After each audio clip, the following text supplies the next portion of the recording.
Me chamo Alzira, e esses cabelos brancos que vocês veem, cada um deles, carrega o peso e a leveza de uma vida que, modéstia à parte, daria um livro. Hoje, com meus 78 anos bem vividos, olhando meus netos correndo por aí, o coração se enche de uma gratidão que mal cabe no peito. A gente olha para essas criaturinhas cheias de energia, com seus olhinhos brilhantes e curiosos, e nem imagina as voltas que o mundo dá, as provações que a gente passa para chegar até aqui, com a alma um pouco mais calejada, mas também mais sábia. Mas nem sempre foi assim, meus filhos. Nem sempre a vida foi esse mar de tranquilidade que a gente busca na velhice. Houve um tempo que parece outra encarnação, em que a alegria era um luxo raro, e a responsabilidade chegou antes mesmo da primeira boneca de verdade, antes mesmo que eu soubesse direito o que era ser menina. E é sobre esse tempo que eu queria conversar um tiquinho com vocês hoje, se me derem a honra da sua atenção, porque tem histórias que a gente guarda no fundo do baú do coração, mas que, de vez em quando, precisam ver a luz do dia. Quem sabe, para aliviar um pouco o peso, ou para que outros aprendam com as nossas cicatrizes. Antes de eu abrir meu coração de vez e contar essa história que ainda me aperta o peito só de lembrar, que me faz revirar na cama em noites de chuva forte, queria saber um pouquinho de quem está aí do outro lado, me escutando. Deixem aí nos comentários, por favor, o nome de vocês e de que cantinho desse nosso Brasil ou do mundo vocês estão me ouvindo. É bom saber que tem gente aí, sabe? Dá um conforto, uma sensação de que a gente não fala sozinha ao vento, que nossas palavras encontram um ouvido amigo, um coração disposto a compartilhar um pedacinho da nossa jornada. Pois bem, eu devia ter meus 13, talvez 14 anos. Uma idade que hoje vejo nas minhas netas, cheias de sonhos cor-de-rosa, preocupadas com a escola, com as amigas, com o primeiro batom. Para mim, naquela época, a vida já tinha tirado a venda dos olhos há muito tempo, e as cores que eu via eram mais o cinza da poeira da estrada e o marrom da terra batida do nosso chão.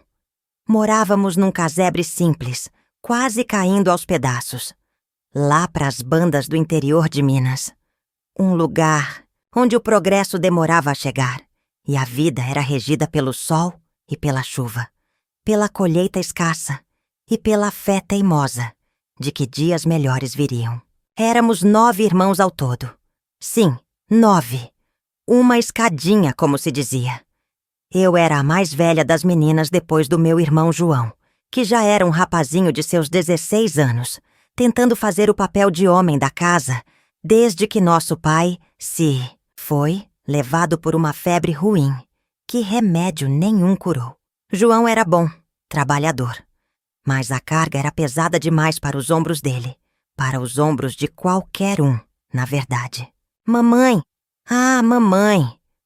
Era uma mulher de fibra, uma leoa para defender suas crias, mas a vida tinha sido madrasta com ela. Viúva cedo, com aquela penca de filhos para criar, os dias dela eram uma labuta sem fim, uma correnteza de obrigações, que nunca lhe dava trégua. Acordava antes do galo cantar, quando a noite ainda teimava em reinar, e só se permitia o descanso depois que o último de nós fechava os olhos, muitas vezes embalado pelo som cansado da sua voz cantando uma cantiga. Antiga! Lembro-me daquele dia como se fosse ontem. Cada detalhe gravado na memória com uma nitidez dolorosa. O sol mal tinha despontado no horizonte, pintando o céu com uns tons de rosa e laranja que só se vêem na roça. Uma beleza que contrastava com a apreensão que já começava a se instalar no meu peito de menina. Mamãe levantou como sempre, silenciosa, os movimentos quase automáticos de quem já não precisa pensar para cumprir a rotina. Preparou o café ralo, adoçado com um tiquinho de rapadura que ela guardava como ouro, e umas broas de fubá que, mesmo feitas com tão pouco, tinham um sabor de aconchego, de lar. Mas ela parecia mais quieta que o normal, os olhos fundos, rodeados por olheiras escuras que denunciavam noites mal dormidas, carregados de uma tristeza antiga, uma resignação que eu, na minha ingenuidade de menina, não sabia decifrar. Não entendia a profundidade. Ela me olhou, e naquele olhar havia um mundo de coisas não ditas. Um pedido de desculpas, talvez, ou um adeus velado. Alzira, ela disse, a voz um pouco rouca. Cuida dos seus irmãos. Eu preciso sair, mas volto logo. Deu-me um beijo na testa. Um beijo que pareceu mais demorado, mais carregado de significado do que os beijos apressados de todas as manhãs. Um beijo que tinha gosto de despedida, embora eu só tenha entendido isso muito tempo depois. E saiu. Saiu com a roupa do corpo, uma saia desbotada e uma blusa remendada, uma trouxinha pequena na mão, feita com um pedaço de chita velha, e sumiu na estradinha de terra que serpenteava por entre os morros, desaparecendo na névoa fria da manhã. Volto logo. Essas duas palavras ficaram pairando no ar, ecoando na minha cabeça durante todo aquele primeiro dia. Os menores, o Zezinho de 7, a Ritinha de 5 e o Toninho, que ainda era um bebê de colo, com pouco mais de 1 ano, começaram a sentir falta dela assim que o sol esquentou. Cadê mamãe, Zira? Perguntava a Ritinha, puxando a barra da minha saia com suas mãozinhas sujas de terra. O Toninho, esse choramingava um mamã, mamã, que cortava o coração. E eu, com um nó na garganta que me impedia de engolir a saliva, respondia com uma segurança que eu não sentia. Ela foi resolver umas coisas na cidade, meus anjos. Mas já volta. Foi comprar um doce bem gostoso pra gente. Que doce, meu Deus! A gente mal tinha o de comer. A gente se acostuma com a ausência quando ela é breve. Uma ida à venda, uma visita à vizinha. Mas quando as horas se arrastam como uma procissão, lenta e dolorosa, e a noite chega, trazendo consigo o breu denso da roça e o silêncio que só é quebrado pelo pio da coruja ou pelo coachar distante dos sapos, o medo começa a fincar raízes fundas no coração da gente. Um medo frio, pegajoso, que te paralisa. João, meu irmão mais velho, tentava parecer forte, bancar o homem da casa. Mas eu via a preocupação vincando sua testa jovem, o jeito como ele olhava para a estrada a cada 5 minutos, esperando ver a silhueta de mamãe surgindo na curva. Ela deve ter encontrado a comadre Cida e se esqueceu da hora. Ele dizia, mais para se convencer do que para nos tranquilizar. Os outros irmãos, o Pedro de 12, a Lúcia de 10, a Aninha de 8 e o Marquinhos de 4, ficavam mais quietos, sentindo a tensão no ar, mas ainda agarrados à esperança infantil de que tudo não passava de um pequeno atraso. A noite caiu pesada sobre nosso casebre. Acendi o candeeiro a querosene, que soltava uma fumaça preta e um cheiro forte, mas era a única luz que tínhamos contra a escuridão lá fora. Dividi o que restava da broa de fubá, um pedacinho para cada um, e fiz um mingau ralo de farinha, de mandioca para enganar a fome. O Toninho chorou até adormecer no meu colo, o corpinho quente e febril. Coloquei todos para dormir nas esteiras velhas, embolados uns nos outros, para espantar o frio e a solidão que parecia se infiltrar pelas frestas das paredes de pau a pique. Eu e João ficamos acordados por um bom tempo, cochichando medos e esperanças vãs, até que o cansaço nos venceu. Mas o sono foi leve, entrecortado, cheio de sobressaltos a qualquer ruído. No segundo dia, o sol nasceu indiferente à nossa angústia. A ausência de mamãe já não era um atraso, era um sumiço. O pânico começou a se instalar de verdade, como uma erva daninha crescendo rápido no meu peito. A pouca comida que mamãe tinha deixado, ou que eu achava que ela tinha deixado, já estava no fim. O punhado de fubá, o restinho de feijão no fundo da panela, um tiquinho de farinha que mais parecia pó. Tive que fazer milagre para esticar aquilo, inventar pratos que não existiam, misturar tudo para render um pouco mais. A água? Essa era uma luta à parte. Tínhamos que buscar no córrego, que ficava a uma boa distância de casa. Eu ia com a Lúcia e o Pedro, cada um carregando um balde ou uma lata velha. A caminhada parecia se alongar a cada viagem, com os baldes pesando 1 tonelada nos meus braços finos, a água chacoalhando e molhando nossas pernas, o sol queimando nossas cabeças. E a cada gole que os menores bebiam, eu já pensava na próxima viagem, no esforço que seria. Os irmãos menores não entendiam a gravidade da situação, apenas sentiam a falta da mãe e a fome apertando. A Ritinha, com seus cachinhos dourados, sujos de poeira, chorava querendo o colo da mãe. Um colo que eu tentava dar, mas que nunca seria igual. O Zezinho, sempre curioso, perguntava a cada 5 minutos com uma insistência que me feria. A mamãe já vem, Alzira. Ela não esqueceu da gente, né? E eu, engolindo o choro, inventava mais histórias. Dizia que ela tinha ido ajudar uma tia doente numa cidade muito longe, mas que mandaria notícias logo. Que tia? Mamãe não tinha parentes por perto que eu soubesse. As mentiras iam se acumulando, cada uma mais pesada que a outra. O Toninho era o que mais me preocupava. Passava a maior parte do tempo choramingando, recusando o mingau ralo que eu tentava enfiar em sua boquinha. Seu corpinho parecia mais leve, a pele mais pálida. Eu o carregava, nas costas amarrado num pano, como mamãe fazia, para poder ter as mãos livres para as outras tarefas. Eu me desdobrava numa rotina improvisada e exaustiva. Acordava antes de todos, tentava acender o fogão a lenha com os poucos gravetos que João conseguia juntar. Lavava as roupinhas surradas deles na bacia, com um sabão em pedra que já estava, no fim, esfregando até as mãos doerem, e depois estendia nos varais de arame farpado que cercavam o pequeno quintal. Tentava manter a casa minimamente limpa, varrendo o chão de terra batida com uma vassoura de palha velha, espantando as moscas, que insistiam em rondar. Era uma luta inglória, porque a poeira voltava assim que o vento soprava, e a sujeira parecia se multiplicar. À noite, depois que todos finalmente adormeciam, vencidos pela fome e pelo cansaço, eu desabava. Encostava a cabeça na parede fria do casebre e chorava baixinho, um choro silencioso e amargo para não acordá-los.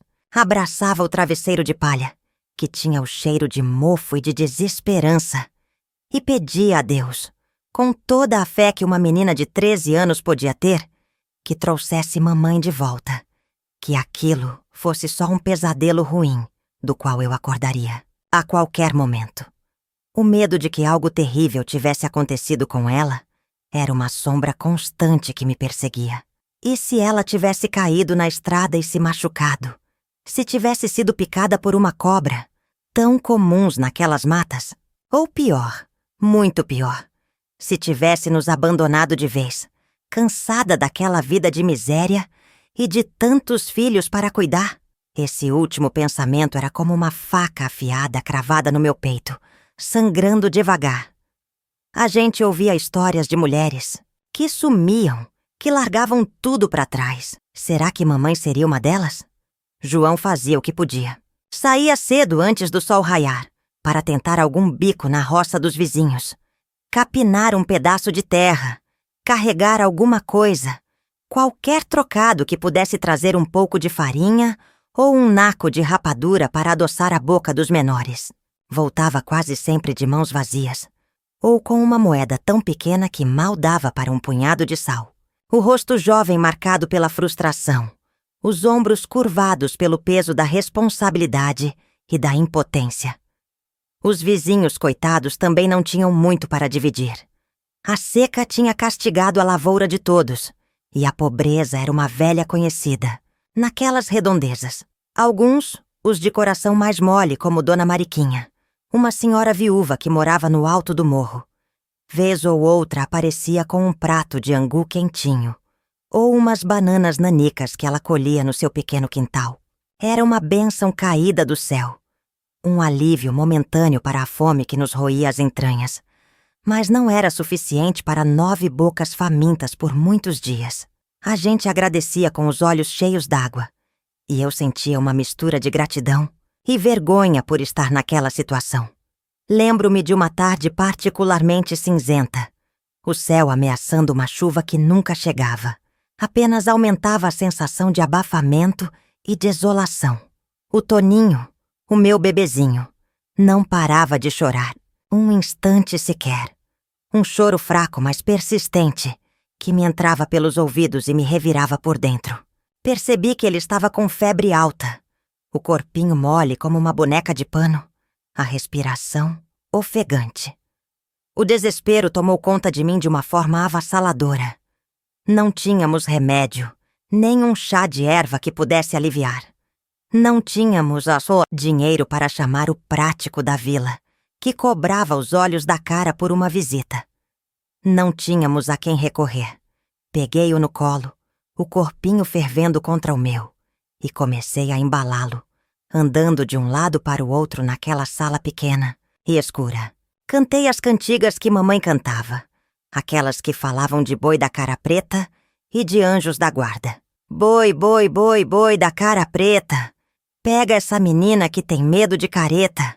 A voz saía embargada, trêmula, as lágrimas escorrendo pelo meu rosto e pingando na cabecinha suada dele. Olhei para os outros 7 irmãos, encolhidos num canto da sala, os olhinhos arregalados, assustados, fixos em mim e no irmãozinho que parecia definhar. Naquele momento, senti um cansaço tão profundo, uma exaustão que ia além do corpo, que alcançava a alma. Uma vontade imensa de sumir também, de deitar no chão e não levantar mais, de deixar que o mundo acabasse ali mesmo. Mas aí o Toninho, entre um gemido e outro, segurou meu dedo mindinho com sua mãozinha minúscula. Um aperto tão frágil, tão dependente, e aquele toque, tão singelo, me deu uma descarga de força que eu não sabia que possuía. Eu não podia desistir. Eles dependiam de mim. Eu era a única barreira entre eles e o abandono completo. A noite do segundo dia para o terceiro foi a mais longa da minha vida até então. O choro intermitente do Toninho, a febre que não cedia, os gemidos dos outros irmãos dormindo um sono agitado, tudo isso se misturava aos meus próprios medos, que pareciam ganhar formas monstruosas na escuridão do casebre. Cada estalo da madeira velha da casa, cada uivo do vento lá fora, soava como uma ameaça. Eu mal preguei os olhos. A imagem de mamãe se esvaía na minha mente, substituída por cenários cada vez mais sombrios. Será que ela estava bem? Será que pensava em nós? Ou será que a dureza da vida tinha finalmente quebrado seu espírito, levando-a para um caminho sem volta? O terceiro dia amanheceu sob um céu de chumbo, frio e úmido. A sensação de abandono era quase palpável, uma névoa densa que nos envolvia. A comida tinha acabado de vez.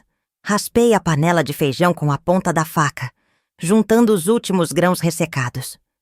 Dividi o último punhadinho de farinha de mandioca em 9 montinhos tão minúsculos que mais pareciam uma zombaria. Olhar para aqueles rostinhos magros, os olhos grandes e fundos suplicando por algo que eu não podia dar, era uma tortura. O choro de fome era uma constante, um coro desafinado de desespero que ecoava pelas paredes nuas do casebre. Foi nesse dia que tomei uma das decisões mais difíceis e humilhantes da minha curta vida. Uma decisão que me encheu de vergonha. Mas a necessidade... a necessidade é uma mestra cruel, que não aceita desculpas. Chamei o Pedrinho, de 12 anos, e a Lúcia, de 10, os mais taludinhos depois de mim e do João. Com a voz trêmula, engolindo o orgulho que mamãe sempre nos ensinou a ter, mesmo na pobreza, eu disse: vocês vão ter que ir nas casas mais distantes, lá perto da venda do seu Neco. Peçam um pouco de comida. Pelo amor de Deus, um pouquinho de fubá, uma batata, qualquer coisa que possam nos dar. Digam que mamãe está doente e que estamos precisando muito. A mentira sobre a doença da mamãe doeu. mas era menos vergonhoso do que admitir que ela tinha sumido. Ver meus irmãos tão pequenos, com seus pezinhos descalços e roupas rasgadas, tendo que sair por aquelas estradas empoeiradas para mendigar um bocado de comida, foi uma dor que rasgou minha alma. Lúcia começou a chorar, dizendo que tinha vergonha, e eu, com os olhos ardendo, tive que ser firme. Vergonha é deixar nossos irmãos morrerem de fome, Lúcia. Vão, e que Deus acompanhe vocês. Eles foram, cabisbaixos, arrastando os pés, e eu fiquei na porta, vendo suas figuras pequenas sumirem na curva da estrada, o coração apertado como um nó cego. Enquanto eles não voltavam, a angústia me consumia. E se fossem maltratados? E se ninguém lhes desse nada? João tinha saído mais uma vez, na vã esperança de encontrar algum serviço, qualquer coisa. Fiquei sozinha com os menores, incluindo o Toninho, cuja febre teimava em não baixar. Tentei dar a ele água com um tiquinho de açúcar que encontrei no fundo de uma lata velha, mas ele mal conseguia engolir. Sua respiração era curta, ofegante. Comecei a temer pelo pior. Peguei um pedaço de pano velho, molhei na água fria do pote e coloquei na testa dele, nas axilas, tentando em vão baixar aquela quentura que o consumia. Os outros, a Aninha, o Marquinhos, a Ritinha e o Zezinho, sentados no chão, olhavam para mim com uma mistura de medo e expectativa. Eu era o único farol deles naquela tempestade. Para distraí-los da fome e do medo, comecei a contar histórias. Aquelas que mamãe contava, de princesas e bichos falantes, de terras encantadas onde a comida brotava das árvores e a tristeza não existia. Mas minha voz falhava. As palavras se perdiam na secura da minha garganta, e a realidade cruel sempre acabava se impondo. Horas depois, que pareceram uma eternidade, Pedrinho e Lúcia voltaram. Traziam uma sacola de estopa pequena, mas que, para nós, parecia um tesouro. Dentro, algumas espigas de milho já meio secas, umas 2 batatas doces e um punhado de feijão. Dona Generosa, uma senhora que morava perto da capela, tinha se compadecido e dividido o pouco que tinha. A alegria, mesmo que fugaz, iluminou nossos rostos. Abracei meus irmãos com força, agradecendo a Deus e a bondade daquela mulher. Naquele mesmo instante, acendi o fogo, cozinhei o milho e as batatas. O cheiro que subiu da panela velha foi o perfume mais delicioso que senti em toda a minha vida. Dividimos aquela refeição abençoada em porções pequenas, saboreando cada bocado como se fosse o último. Até o Toninho pareceu um pouco mais animado, aceitando um pouco do caldo do milho amassado. Foi um pequeno oásis no meio do nosso deserto. A noite, a solidão e o medo voltaram a ser nossos companheiros mais fiéis. A chuva fina que começou a cair no telhado de zinco furado criava uma melodia triste e constante, e as goteiras pingavam em vários cantos da casa, formando pequenas poças no chão de terra. Contava mais histórias para eles, tentando manter a chama da esperança acesa. Inventava mundos onde não havia fome nem tristeza, onde mamãe estava sempre por perto, sorrindo e cantando. Mas a realidade era implacável e batia à porta com o ronco dos estômagos que logo voltariam a ficar vazios e o frio úmido que entrava pelas frestas do casebre. João e eu nos revezávamos para vigiar, sentados perto da porta, com um pedaço de pau na mão, com medo de bichos, com medo de gente ruim, com medo do desconhecido. Qualquer barulho lá fora, o latido de um cachorro ao longe, o farfalhar das folhas secas nos deixava em alerta máximo, o coração aos pulos. O 4º dia chegou arrastado, cinzento como o anterior. A pequena reserva de comida que Pedrinho e Lúcia tinham conseguido já estava no fim. O desânimo começava a tomar conta de mim. Eu já não tinha mais lágrimas para chorar. Havia um vazio por dentro, uma dormência estranha, como se meus sentimentos tivessem sido anestesiados pela dor contínua. Eu funcionava no automático. Acordar, buscar água, tentar acender o fogo com lenha úmida, cuidar do Toninho, que continuava febril, embora um pouco menos. A preocupação com ele era constante. Se ele piorasse de verdade, o que eu faria? A vila mais próxima com um posto de saúde ficava a léguas de distância, e não tínhamos como chegar lá. João, vendo meu desespero silencioso, decidiu arriscar. "Vou até a fazenda do Coronel Bastos", ele disse, a voz firme, mas os olhos cheios de apreensão. "Dizem que ele precisa de gente para a colheita do café. É longe, mas talvez eu consiga alguma coisa." O Coronel Bastos era conhecido por ser um homem duro, mas justo. Se houvesse trabalho, ele daria. A jornada era longa e perigosa para um rapaz da idade dele, mas a fome era uma motivação poderosa.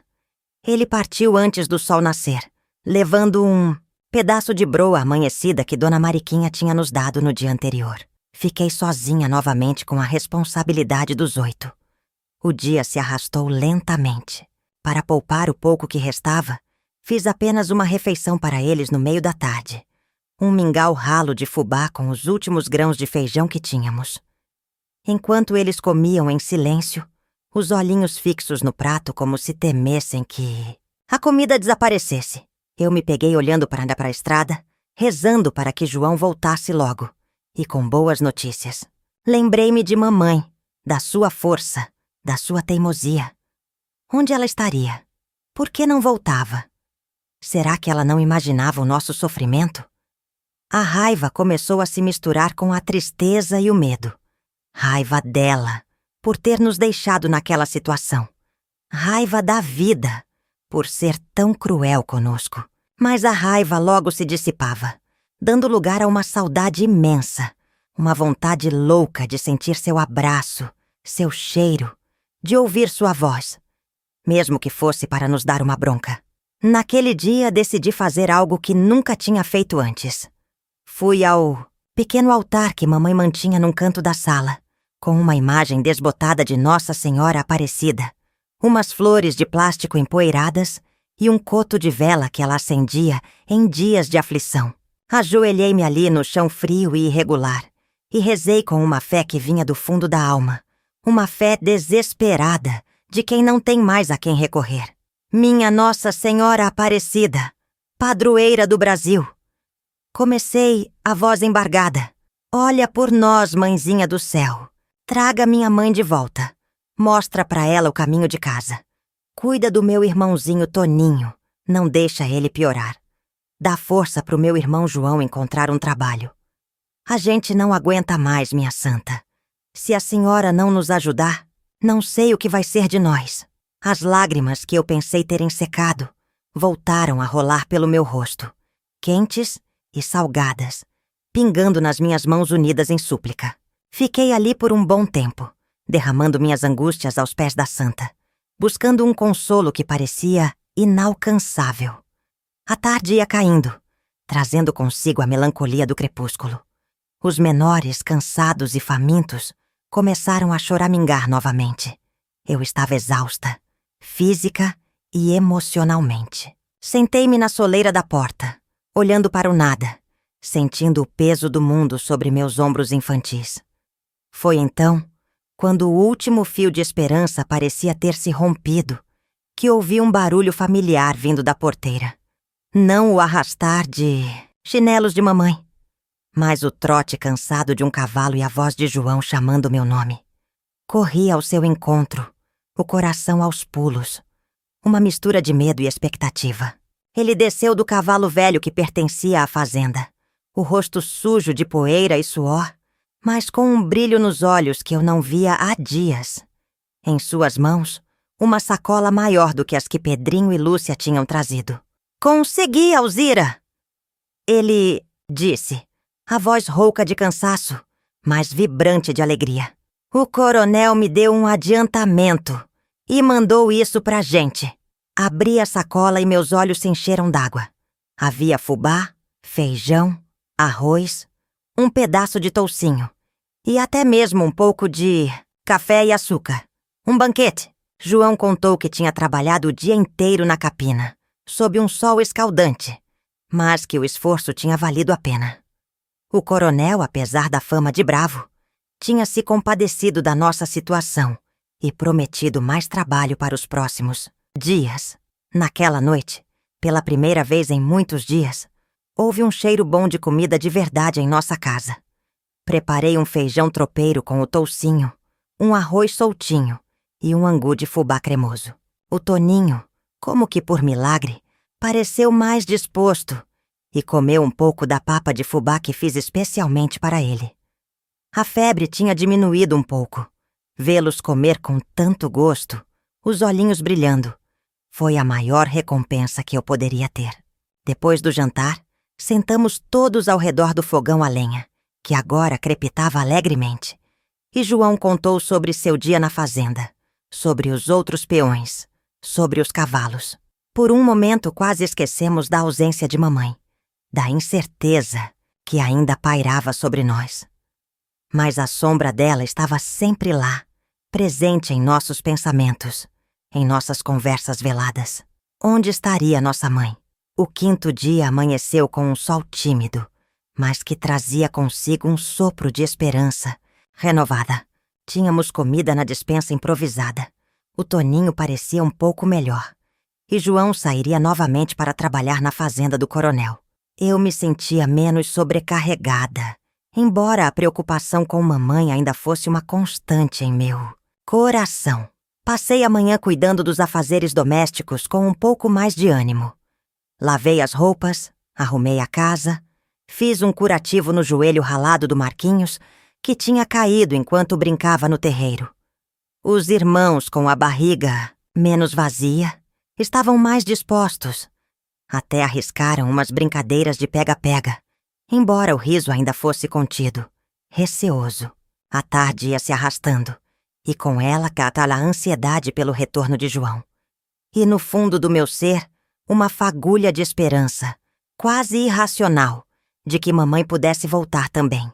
Eu olhava para a estrada a cada instante, meu coração acelerando, a cada vulto que surgia ao longe, apenas para se decepcionar em seguida. O sol já começava a se despedir, pintando o céu com aqueles tons melancólicos de fim de tarde. E a esperança parecia ter se esvaído por completo, junto com a luz do dia. Os menores já estavam dentro de casa, e eu estava na varanda varrendo as últimas folhas secas, quando ouvi um barulho diferente. Não o trote do cavalo de João, mas um arrastar de chinelos. Um arrastar lento, cansado, mas inconfundível. Um som que fez meu coração dar um salto tão grande que pareceu querer sair pela boca. Larguei a vassoura e corri para a porteira, os irmãos vindo logo atrás de mim, tropeçando uns nos outros. A curiosidade e a esperança estampadas em seus rostinhos sujos. E lá estava ela, parada como uma aparição, a silhueta recortada contra o céu rubro do poente. Mamãe. Ela estava ali, parada. Parecia uma miragem, uma assombração boa. Mais magra, muito mais magra do que quando partiu. Os cabelos, antes presos num coque apertado, agora caíam desgrenhados sobre os ombros. A roupa, a mesma com que saíra, estava suja, amarrotada, como se tivesse dormido ao relento por muitas noites.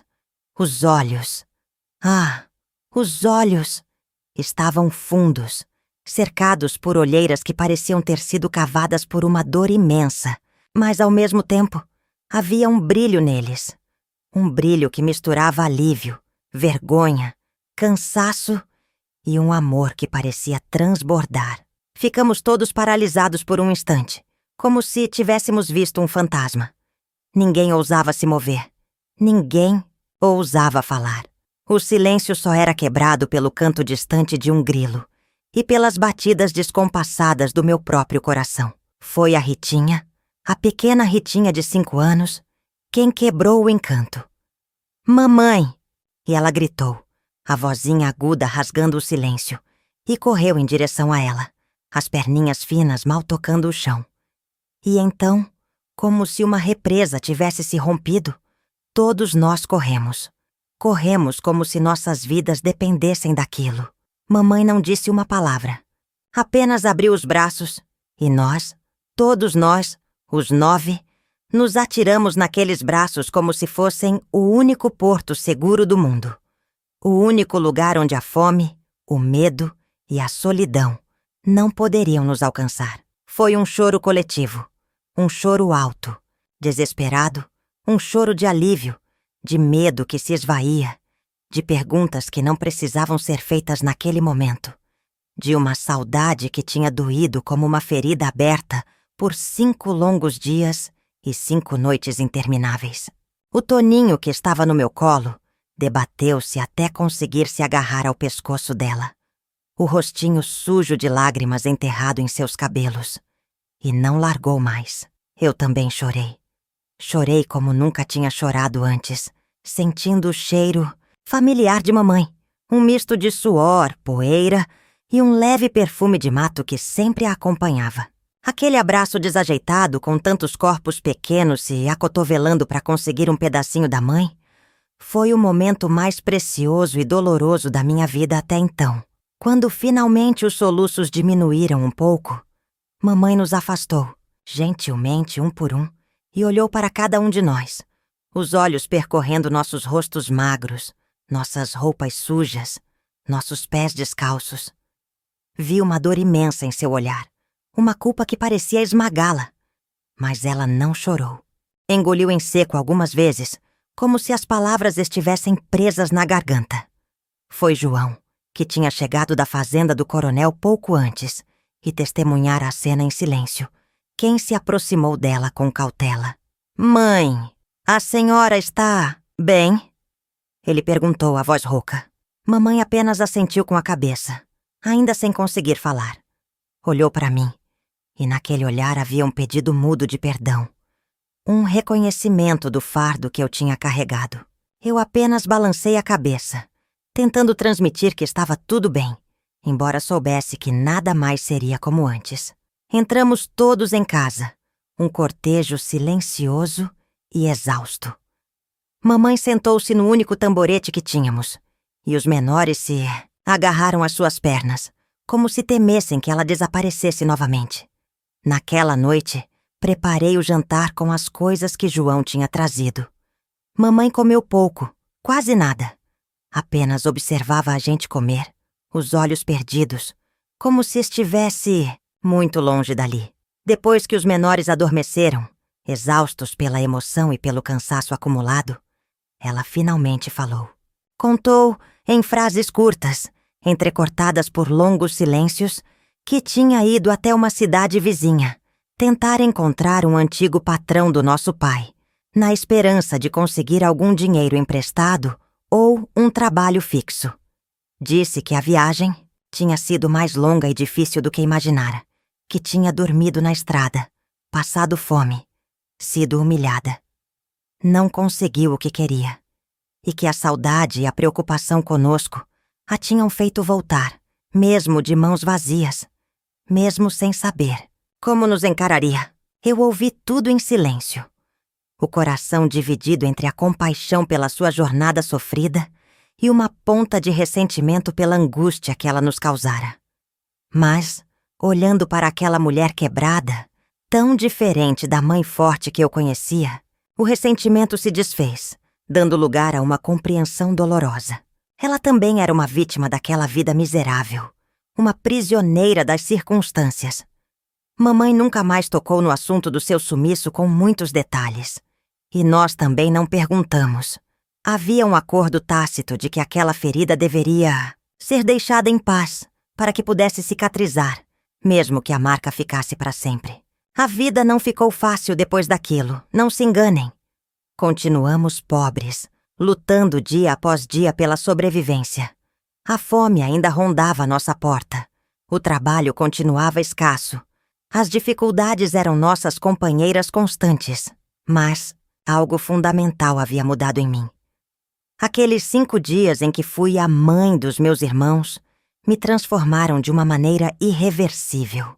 A menina ingênua e assustada deu lugar a uma jovem que conhecia o peso da responsabilidade, o sabor amargo da fome e do medo.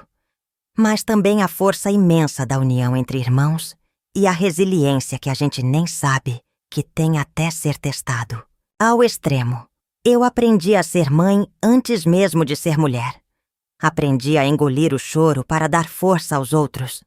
Aprendi a fazer milagres com o pouco que tínhamos. Mamãe, depois daquele episódio, pareceu encontrar uma nova força também. Ou talvez a minha força recém-descoberta e a de João a tenham ajudado a se reerguer.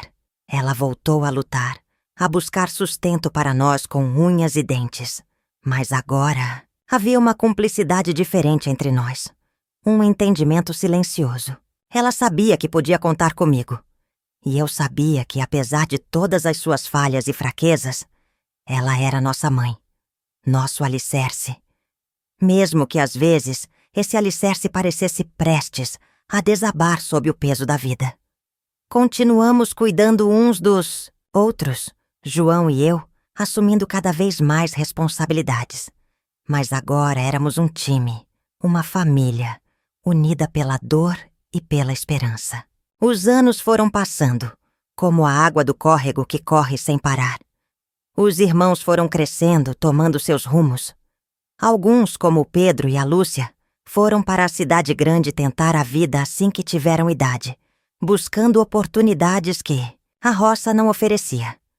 Outros se ajeitaram por ali mesmo, casaram, tiveram seus filhos, repetindo, de certa forma, o ciclo de lutas e pequenas alegrias dos nossos pais. Eu me casei com um rapaz bom, trabalhador, o Joaquim, que conheci numa festa de São João. Tivemos nossos próprios filhos, só 3, graças a Deus, porque a experiência da minha infância me ensinou que criar é uma tarefa sagrada e árdua, e eu queria poder dar a eles um pouco mais do que eu tive. Ensinei a eles o valor do trabalho honesto, da palavra empenhada, da solidariedade e principalmente da família. Ensinei que, por mais difícil que a vida seja, a gente nunca está completamente sozinho quando tem irmãos, quando tem amor para dar e receber. Quando olho para trás, para aquela menina magrinha, de olhos assustados, com o peso do mundo nos ombros, sinto uma compaixão imensa, mas sinto também um orgulho danado. Porque aquela menina não se dobrou. Ela não se entregou ao desespero. Ela lutou com as armas que tinha. O amor incondicional pelos irmãos. Uma fé teimosa que a fazia se ajoelhar diante de uma santa desbotada. E uma teimosia, uma garra, que com certeza herdei da minha mãe. Hoje, quando vejo notícias na televisão de crianças passando por dificuldades, de famílias desestruturadas, meu coração se aperta de uma forma que só quem viveu na pele sabe como é. Porque eu sei o que é sentir a barriga roncando de fome. O que é sentir o frio cortante da madrugada sem um cobertor decente. O que é sentir o medo paralisante do desconhecido. O que é sentir o peso da responsabilidade adulta antes da hora.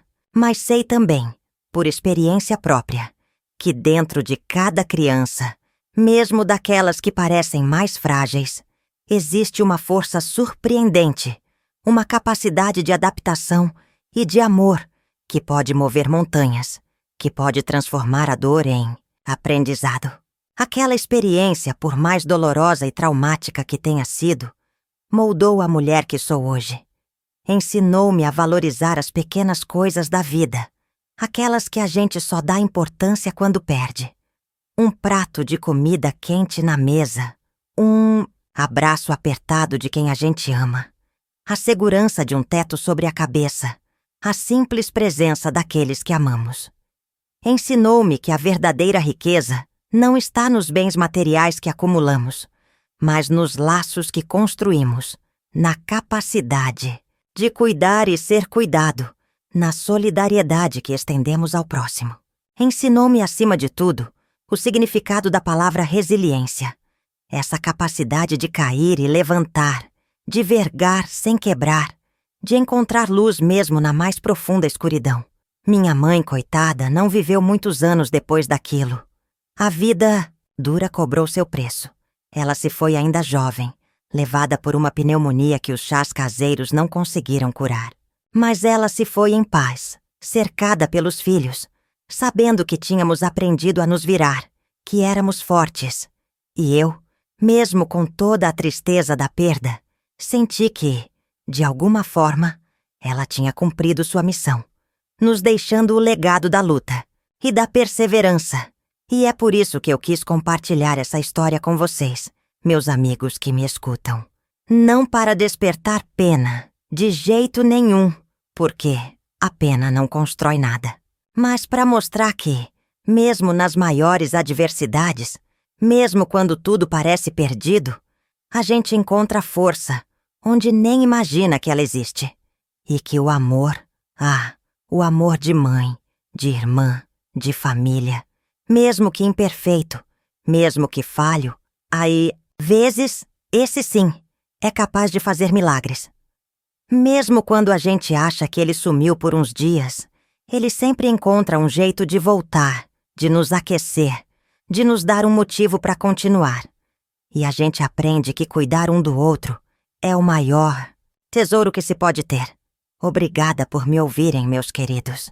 Obrigada por me permitirem reviver essas memórias, por mais dolorosas que sejam. Porque falar também cura, também alivia. E não se esqueçam de valorizar quem está ao lado de vocês. Cada momento, cada conversa, cada abraço. A vida é um sopro, um piscar de olhos. E o que realmente fica, o que realmente importa, são as memórias que construímos e o amor que a gente plantou e colheu ao longo do caminho. Fiquem com Deus e que a vida seja mais gentil com todos vocês do que foi comigo naqueles tempos. Mas que, se ela não for, vocês encontrem dentro de si a mesma força que eu. Uma menina assustada. Encontrei para cuidar dos meus.